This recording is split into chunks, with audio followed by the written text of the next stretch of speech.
All right, good morning. My contemplation this morning is on mistake to avoid in finding buyer. Mistake to avoid in finding buyers abroad.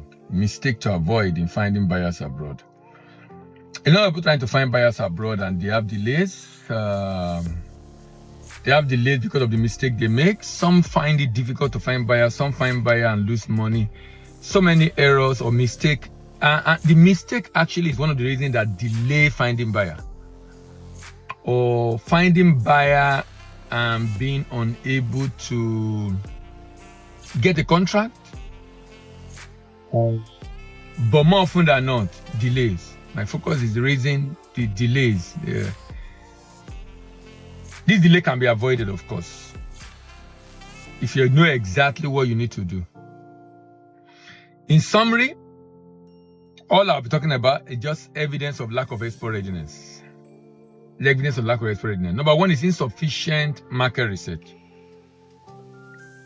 You need to know which country. So you've decided on the product. I'm of the opinion. My opinion is you shouldn't be married to any product. Shouldn't be married to any product. Unless you're a manufacturer. And you have a product, and because it's your product, you want to find buyer for it, that's fine. If there is buyer. But if you're not a manufacturer, why do you want to be married to a product? I think rather than being married to a product, what you need to do is to look for product that has demand and profitable. And one of the ways you can do that is to check what are the things the people in your country are exporting, like the case of Nigeria. What do they export? If anybody's exporting it, where do they export it to? Now, if they're exporting it, most likely it's profitable. They won't be exporting at a loss and doing it for such a long time. That's an easy way to be able to decide. But I'll talk again about deciding on the product to export. But today my focus is on deciding the mistake that people make. Number one is sufficient market research. So you have decided on the product. Who are those that buy it? Where they buy it? Which country buys it? Out of the country that buys it, who are the people that buy it in that country? Like the individuals or businesses importing it in that country. It's important to understand the consumer behavior and the local competition. Inadequate or insufficient market research. Number two, neglecting regulatory compliance. Immediately you decide on the product and decide on the market, don't look for buyer until you know the regulatory requirement to take that goods to that country. So you can be sure if you are going to be able to get it. To be sure if you are going to be able to get it. And for those that are doing online digital marketing, which is a very effective way to look for buyer abroad, but you need to be careful, you need to be sure of who are you targeting. Targeting the right audience. Because if you don't target the right audience, which is why you must do your research to know the people that buy. If you don't target the right audience, it will lead to wasting marketing effort. You know, the beauty of today's trade, marketing today is I can target market a city in a country. So if that is possible, then a number of times in some countries, you notice factory producing a particular kind of product located in a particular city, a particular province, a particular state, in some cases a particular town. If that is the case, target marketing that location so that the people in that location will be able to see your ad. Very, very important. Ignoring cultural differences, another mistake made when you're finding buyer. You need to understand what is called cultural intelligence. Meaning you must understand the peculiarity of the culture of the people you are dealing with, so that in the course of communication, you don't offend the culture and mess up the transaction. Let me give an example.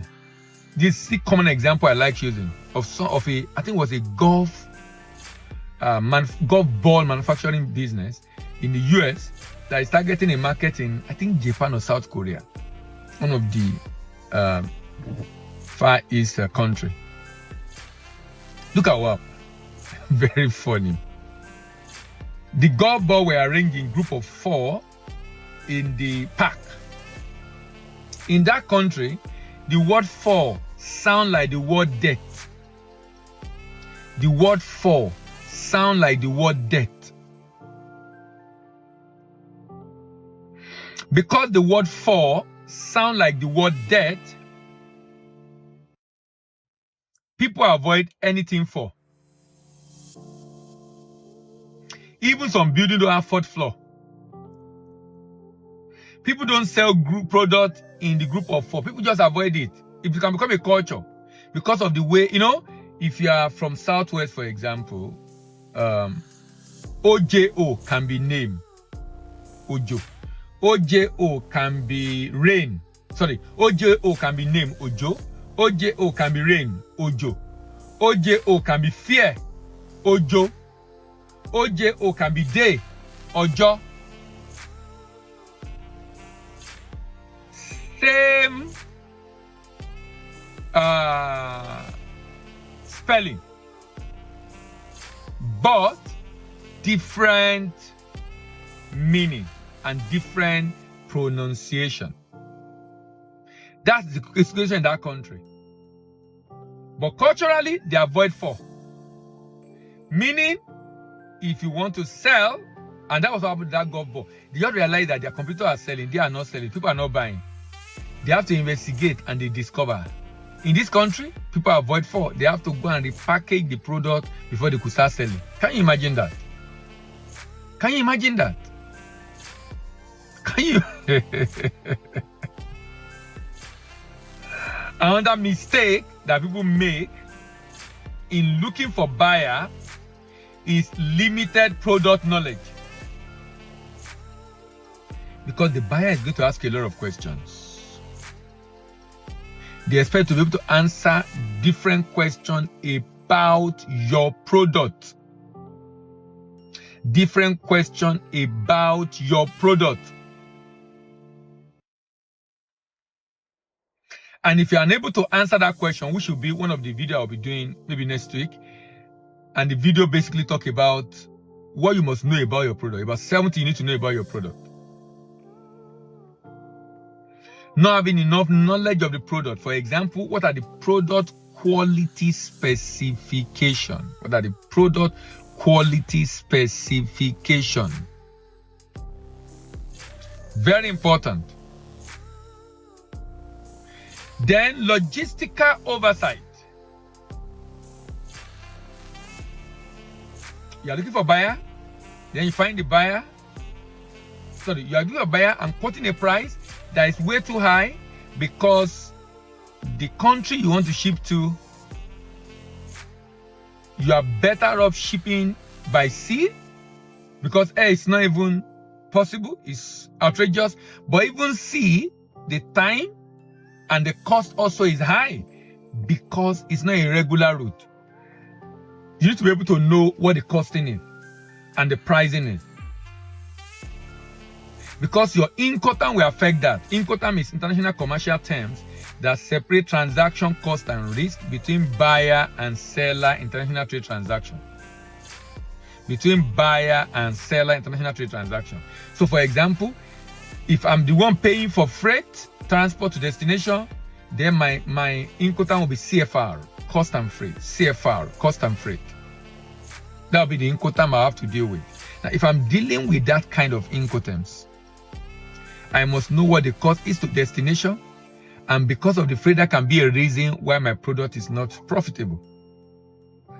Underestimating competition. Who are the competitors? What's their capacity? Because you can enter a market and everybody will drop their price. That happened to me before.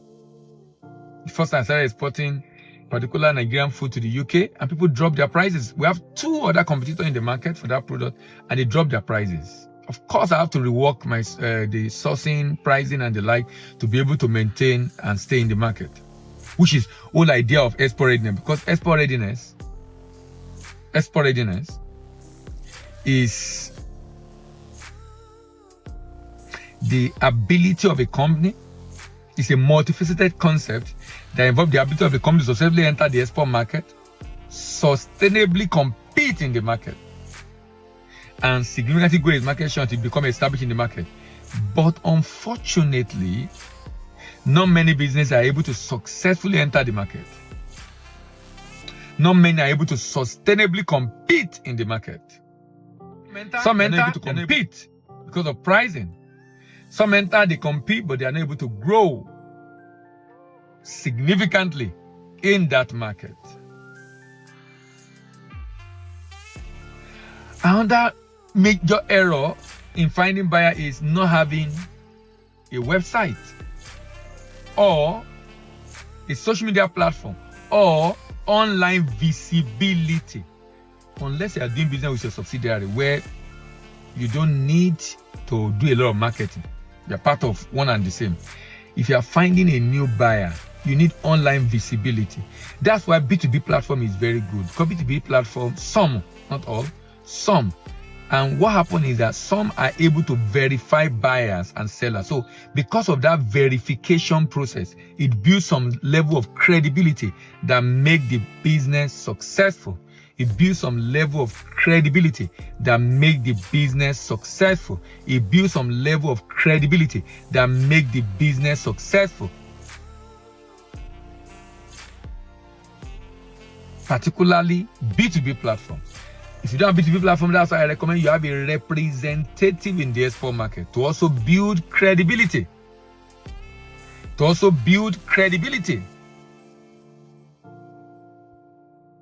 So you need to ensure that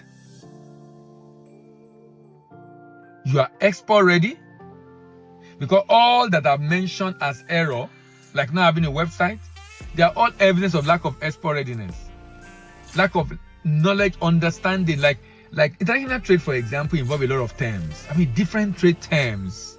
You know, we do certification program, certified basic trade professional, certified intermediate trade professional, certified advanced trade professional.